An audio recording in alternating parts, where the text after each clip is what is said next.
E eu vou chamar o próximo a ser ouvido, é o doutor Deltan Dallagnol, ex-procurador, ex-deputado federal. Porque a Lava Jato, ao contrário do que acontece no Supremo Tribunal Federal, nos processos da Lava Jato, os processos todos eram recheados de provas, bilhões e bilhões foram devolvidos, as condenações eram mantidas em sucessivos recursos em várias instâncias, quando no Supremo a gente tem acusações 8 de janeiro sem individualização de conduta, sem individualização de provas, nós não temos a quem recorrer quando alguém é condenado.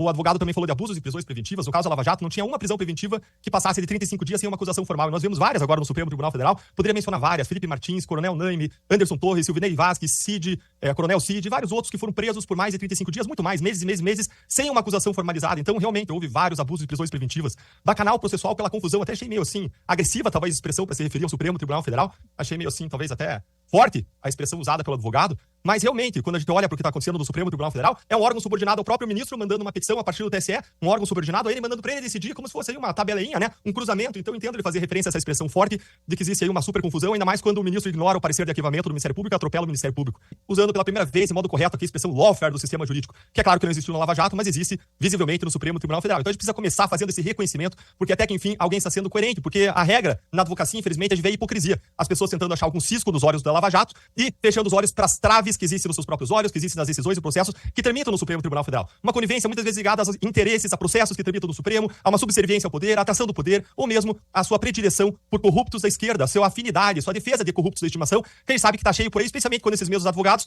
vão à cerimônia de lançamento da pré-candidatura de um condenado em 3 instâncias por corrupção, que jamais foi absolvido no mérito, mas sim foi condenado, recondenado, recondenado. E quando eu estava advogando para Alberto Seff, em setembro de 2014, eu entrei com habeas corpus e os procuradores da Força Tarefa exigiram do Alberto Seff, que estava preso, que desistisse do habeas corpus. Eu achei aquilo tão escandaloso, meu querido Beto, que eu imediatamente vi que eu precisava estudar essa operação. A nossa operação Lava Jato, na verdade, era um projeto de poder. Um projeto de poder, nada mais do que isso. Eu não quero tocar em alguns detalhes. Claro que houve corrupção, é importante que faça o enfrentamento. Ninguém pode enfrentar a corrupção fazendo corrupção.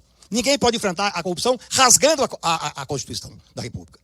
O ministro Gilmar Mendes deu uma definição exemplar sobre o que significa a Operação Lava Jato depois de tanto tempo. O maior escândalo judicial da nossa história. A Operação Lava Jato, nas palavras do ministro Gilmar Mendes, e olha que eu falei isso durante 13 anos, 12 anos correndo no Brasil, 8 anos já depois que esses procuradores da República, da Força Tarefa, coordenados por um juiz federal, o que é crime? Coordenados por um juiz federal, eles se sentiam semideus. Eles acreditaram na imprensa que os tornou semideuses e heróis da pátria, por serem indigentes intelectuais, absolutamente despreparados intelectualmente. Se tivesse lido Brecht, teriam visto que está lá, triste do país que precisa de heróis. Ou se tivesse lido Fernando Pessoa, no poema Em Linha Reta, que fale, arre, estou farto de semideuses, onde é que há homens no mundo? Eles acreditaram que eram deuses e semideuses e atropelaram a Constituição e os direitos e garantias constitucionais. Essa é a definição hoje, depois de tantos anos da Lava Jato. O ministro Gilmar Mendes, ele diz que, infelizmente, a Operação Lava Jato, coordenada por um juiz que tinha os seus procuradores adestrados. Isso hoje não tem dúvida disso. Está comprovado. Ele disse que terminou como uma organização criminosa. Olha como é grave. Sabe por que eu tenho o maior prazer de estar aqui em frente a essa casa que eu respeito tanto? Porque não é possível que o Supremo Tribunal Federal diga que houve corrupção no sistema de justiça ao tornar parcial aquele julgamento famoso e histórico do Supremo Tribunal, anulando as sentenças. Eu pergunto aos senhores que são, às vezes, nem são estudantes de direito, nem são advogados. Por que o sítio de São Paulo foi julgado em Curitiba por uma questão política? Por que o triplex do Lula foi julgado em Curitiba por uma questão política? Aquilo que interessava ao senhor Sérgio Moro e os seus procuradores adestrados, ele levava para ele, porque ele foi o responsável, inclusive, boa parte responsável, pela instalação do fascismo do Brasil. Porque ele foi o grande eleitor de Bolsonaro. Ao prender o Lula, que era o único que estava na frente de Bolsonaro naquele momento, manter o Lula preso 580 dias, e depois aceitar. Numa definição clássica, que qualquer menino de primeiro ano do direito sabe disso, a definição clássica de corrupção. Ele pegou o ato de ofício, prendeu o Lula, e depois ainda com a toga nos ombros, teve a disfarçatez de aceitar ser ministro da Justiça daquele que ele tinha conseguido eleger. Isso é um escândalo, isso é um escárnio. Felizmente a história está mostrando quem era esse grupo que coordenava a organização. Eu nem vou falar do prejuízo que deu para o Brasil, porque teremos várias pessoas que viram aqui para fazer esse enfrentamento. O meu curto espaço de tempo será para fazer o enfrentamento daquilo que para mim é o mais importante. Um grupo apoiado pela grande mídia, ainda temos aí as viúvas da Lava Jato frequentemente na grande mídia, um grupo que acabou com a reputação de muitas pessoas sérias do Brasil, que fez o enfrentamento. Eu fui advogado de mais de 20 pessoas na Operação Lava Jato. É humilhante. O que eles fizeram com o Instituto da Delação Premiada, qualquer advogado sabe disso, foi um estupro do Instituto. Porque um subprocurador da República admitiu, por escrito, no STJ, e não teve absolutamente nenhuma reação por parte dos procuradores, que eles faziam as prisões para obter delação. Isso é um escárnio. Isso é tortura. Tortura legalizada em nome do combate à corrupção.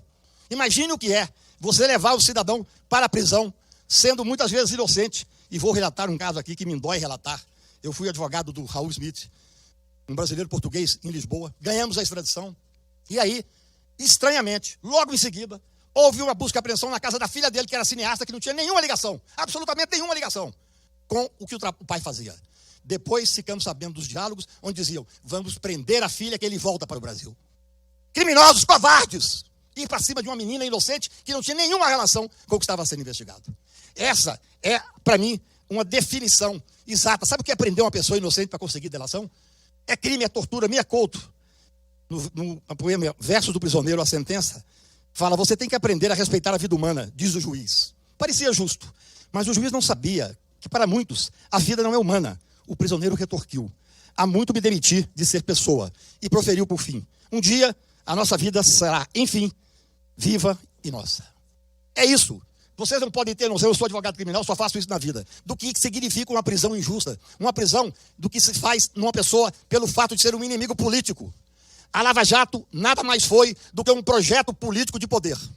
Coordenado por um juiz, que eu já conhecia, que já tínhamos ganhado a outra operação gravíssima dele, coordenado por um juiz que coordenava procuradores da República, que instrumentalizaram o Poder Judiciário, instrumentalizaram o Ministério Público, com o apoio da grande mídia. E eu falava lá no início, deputada, falava assim, temos que investigar, porque certamente tem interesse econômico e financeiro, que estão quebrando as empresas, combata-se a corrupção é feita por diretores, por presidente, por funcionários.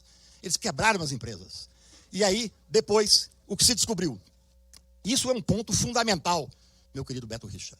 Isso é um ponto fundamental. O que se descobriu é que existia, sim, um conluio com autoridades americanas, inclusive naquela feitura daquela fundação privada, onde 2,5 bilhões seriam aproveitados. É quase um fundo partidário que esses procuradores indigentes intelectuais, sem escrúpulo nenhum, queriam fazer para fazer política. Quem diz isso não sou eu.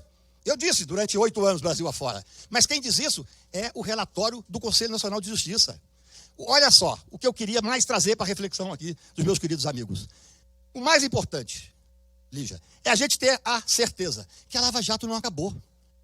A Lava Jato está agora num processo diferente, de necessária investigação dos crimes cometidos por esse juiz, por alguns outros juízes e pelos procuradores que faziam parte da força-tarefa. O Brasil tem que se levar a sério.